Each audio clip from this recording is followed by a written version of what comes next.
How does a night that starts with laughter and bright lights end in gunfire and bloodshed? We met that dude, Duke the Jeweler, the night before. We was gambling.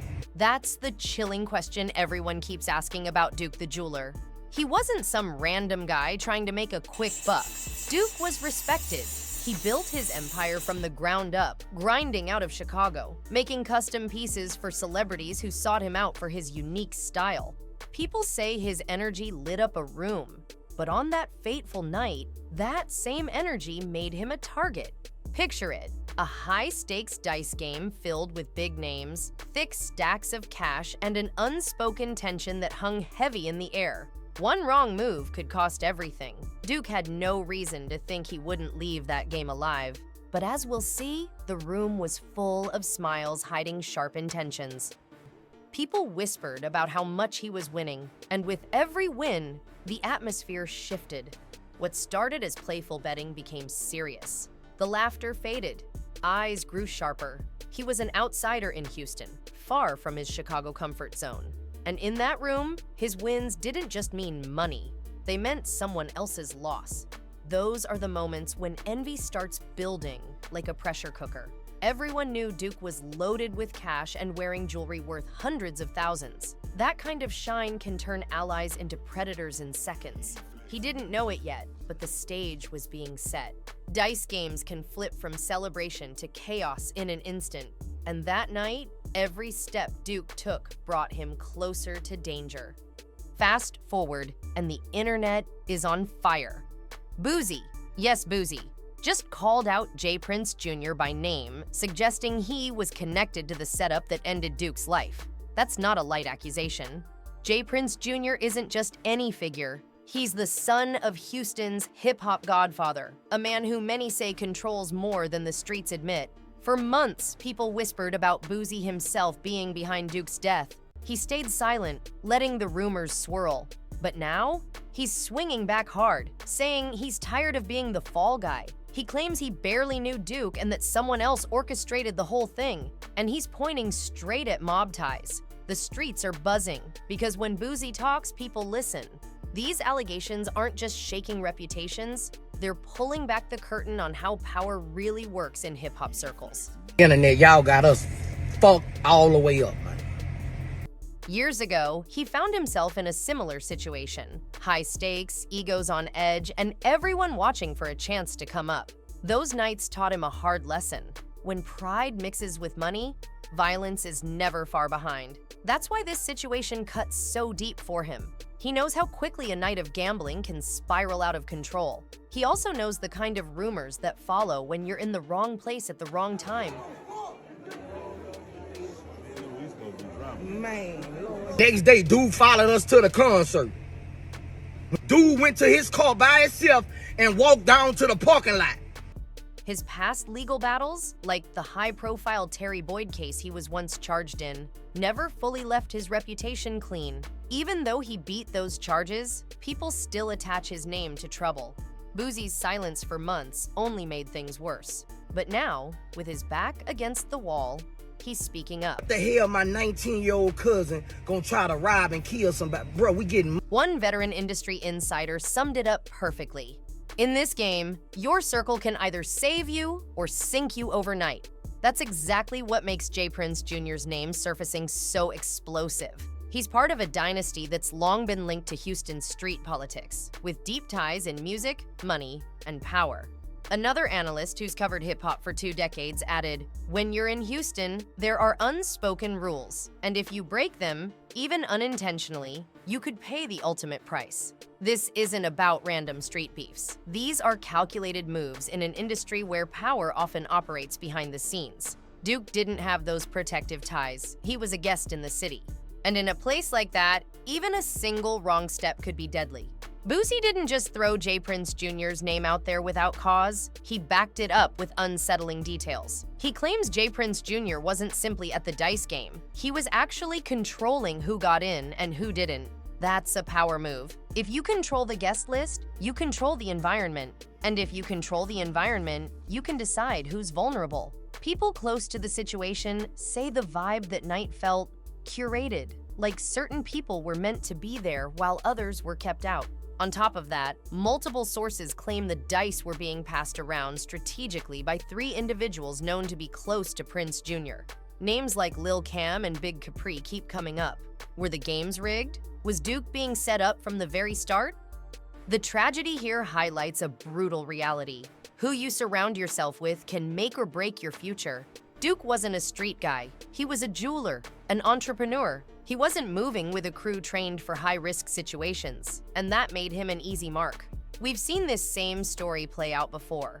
Up-and-coming artists or businessmen attach themselves to powerful figures hoping for protection or opportunity, only to find themselves in dangerous situations they never fully understood. Duke's craft and hustle got him into the room, but it also left him vulnerable.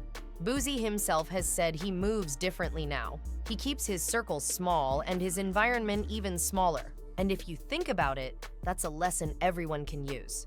Why did JPrinceSr, the man known for cooling down street beefs before they turned deadly, respond so aggressively to Boosie's accusations? Was it simply about defending his family name, or is there more bubbling beneath the surface? Prince Sr. has built a decades-long reputation as someone who moves quietly, almost strategically. So when he clapped back loudly, many people felt it was out of character. Was it anger? Was it fear? Or was it an attempt to shift the spotlight away from his son? In the hip-hop industry, your image is everything. A single allegation can undo years of reputation building. That's why observers believe Prince Sr. felt he had no choice but to go public. What's haunting about Duke's story is how many small red flags he missed. Friends say he was getting strange vibes from certain people at the dice game but brushed it off. Others noticed how some of the players seemed unusually tense when Duke started winning big. It's easy to ignore those warning signs when you're focused on the moment. We've all done it, telling ourselves we're overthinking or that nothing bad will happen. But in environments where money and pride are on the line, your instincts are usually the most reliable guide. Looking back, Duke's isolation that night was another major misstep. He was far from home, walking alone, carrying valuables, and surrounded by people who might not have had his best interests at heart. Even after JPrinceSr. publicly denied Boosie's claims, social media sleuths didn't buy it. Within hours, they were digging up photos, videos, and old connections that seemed to tie JPrinceJr. even closer to the events of that night. Posts surfaced showing him in the same settings with names Boosie mentioned, people like Lil Cam and Big Capri. These weren't random screenshots. Users were cross-referencing timestamps, comparing outfits, and connecting dots with the precision of investigative journalists. In today's digital age, nothing stays buried for long. What made things even more suspicious? Certain posts and videos tied to the dice game mysteriously started disappearing. Deleted content might silence one platform, but it only fuels more speculation elsewhere. Boosie's accusations didn't come out of nowhere. They align with troubling patterns. Over the years, JPrinceJr.'s name has been whispered in connection with several check-in situations that ended badly. Some argue that when you move through Houston, you're expected to check in with the princes or risk being vulnerable. Take Takeoff's tragic death, for example. Sources claim he had already checked in before his fatal night in Houston. The same whispers surrounded PNB Rock and other artists in different cities with similar systems. And yet, even those who play by the rules sometimes still end up caught in deadly traps. Boosie's allegations suggest this culture isn't about safety at all. It's about control. And when you challenge that control, there can be consequences.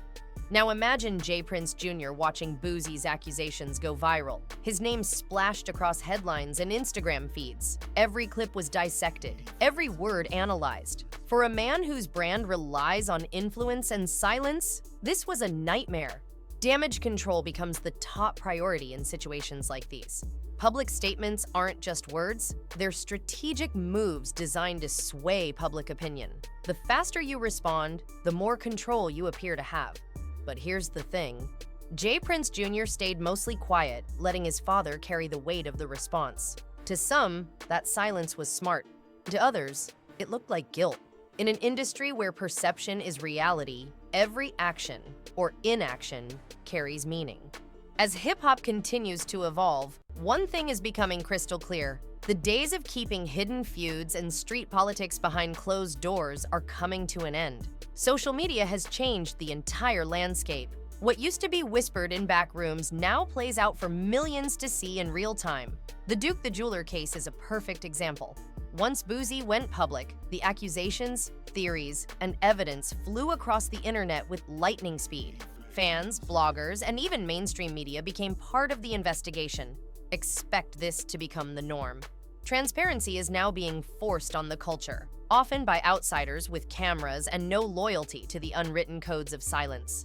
That means more accountability, but it also means reputations can be destroyed instantly, even before the full story is known. Boosie's own career proves how dangerous speaking out can be. He's watched others stay silent out of fear and seen how easily rumors can take root when you don't defend yourself. That's why his decision to publicly name names this time carried so much weight. He admitted he didn't know Duke personally. They had only met at a dice game the night before, yet he found himself accused of orchestrating a murder. For months, Boosie bit his tongue, hoping the storm would pass.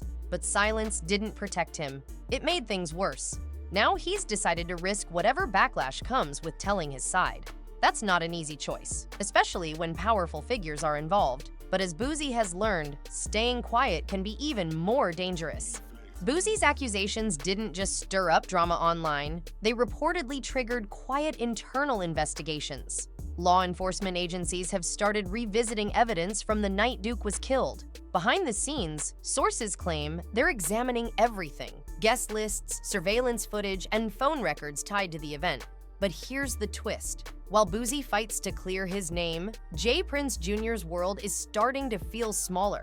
The more these allegations circulate, the more people are stepping forward with new information. And that's a dangerous shift for anyone who's used to moving without scrutiny. Still, none of this guarantees justice. The hip-hop world has seen too many cases fizzle out once the headlines fade. The Duke the Jeweler case isn't just a tragedy, it's a warning. A 29-year-old self-made entrepreneur walked into a dice game thinking it was just another night. Hours later, he was gone, and the streets have been searching for answers ever since. Boosie's refusal to stay quiet has cracked open the silence around Duke's death. JPrinceJr and Sr. are now in the spotlight, and the internet won't stop connecting the dots. But will that pressure lead to real accountability? Or will this story fade away like so many others in the industry? As a boss, I ain't letting that go down like that, man.